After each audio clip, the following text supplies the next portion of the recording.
Okay, we're running? Okay. Hello, fellow YouTubers. Do you have trouble growing plants from seed?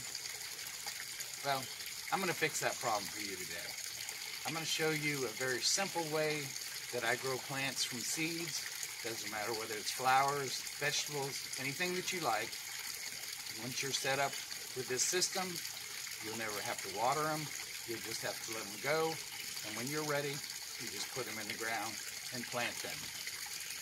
What we're using is free water from our air conditioning system. And in the video, I will explain how to put this together and show you how simple this is. What you're looking at here are all plants that were done from seed this year and probably are less than 3 weeks old. As we pan across here, what you're going to see are plants from last year's bounty.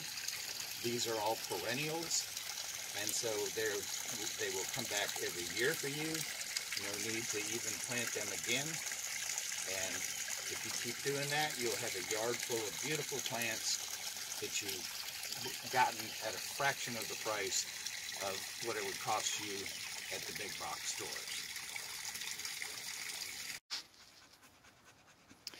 This angle here, dogs included, gives you an idea of the size that I had last year, maybe 5 feet by 3 feet, something like that. It produced hundreds of plants. However, this year I decided what I'm going to do is put down 4 by 4 by 10 down each side, and then cap them with some 2 by 4s, and then have kind of a feeding trough type system that keeps everything moist.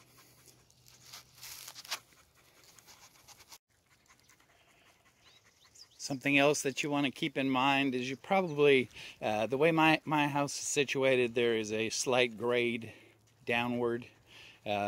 So if it doesn't drain towards the bottom of it, you may need to fill that in somewhat ahead of time before you put down your plastic. And what I'm using on top of that is I just went to Walmart, not Walmart, Lowe's, and got some of their compost and manure. Probably going to need more bags than I have. These are 40-pound bags, but they were about $2.67, I believe, a piece. So not particularly expensive, but you do want some good soil in there.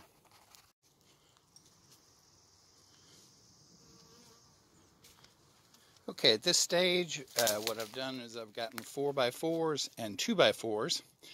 They're 8 feet long, and I just took an 8-footer 2 by 4 and split it in half, so they're 4 feet wide. There's no reason yours has to be this big if you don't have the need for it. Apparently the dog approves. I'm going to put the liner in now, and then we'll be ready for the sod. Manure, actually. I'm now laying in the carpet padding. Like I said, anything waterproof, the old pool liner, probably even thick plastic will work. But one of the things I wanted to point out is that I'm making the sides roll up a little bit because we want whatever water comes in to stay in here, particularly up front where it drips in. Now when we get to the very back end, we're actually going to cut it short so that this thing doesn't become a swimming pool and drown all your nice plants. So this would be more the look that you're after on the low side, where the water can then run off, go under the board, and keep your growing area from filling up and becoming a pool.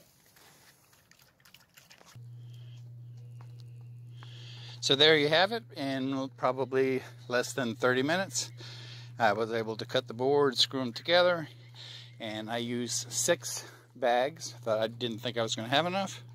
Did recycle a little bit from the last go around, but 6 bags did it. The lumber ran about $40, just under $20 for the mulch. And then I also decided, since I have so many different types of seeds, that I would go ahead and get a pack of these so that I could label them and know what's coming up. One of the things I decided to do differently this year, maybe I'm outsmarting myself, maybe not, is I am trying to make a little bit of a sprinkler system. And so we have the pipe coming out here, and we're going to put an elbow on it, and we're going to then hook another line to it. And what I've done with this one is I've gone through in about every inch. You can probably see I drilled holes in it that will face down. Initially I started with a little bit bigger hole, and then I moved to a 16th inch hole, figuring that it may all run out here, and I did want water to travel across. The only thing you don't want to do is back up your system so that the water cannot flow out of it. That wouldn't be a good thing. So what we're going to do now is put this on here with the holes pointed down, and then we'll simply connect it here, and you'll see that in just a second. So this would be what it looks like finished up, coming out from there, coming down, taking an elbow with a lot of holes drilled in the bottom.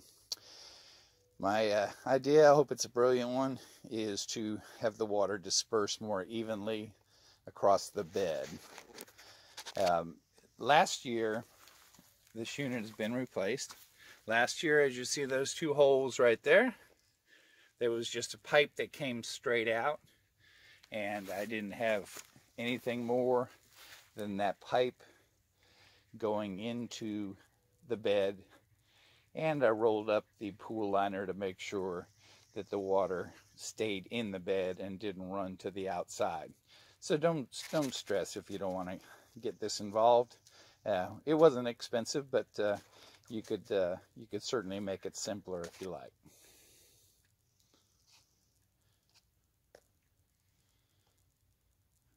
Do bear in mind that the only time this system is actually going to be operating is if the air conditioning is on. We're just coming into our warm season, so initially when I put in some seeds, I may have to water for the first week or so, depending on how much warm weather we have and certainly how much rain we have. The thing that kills small seedlings when you're trying to grow them, and what's probably the most frustrating for people, is that a small seedling like that just will not tolerate being dried out for more than a day or so, and some of them are not even that tough. If you wanted to go with some of the easier ones that I would suggest, Cosmos, very simple. Opal, the dog even agrees. Aren't those easy? Yes, those are easy. Yeah. Zinnia is very easy. There are a number of different seeds that are very easy to grow, and there's some that are quite tough. But first year, stick with some of the easier varieties, but don't be afraid to experiment.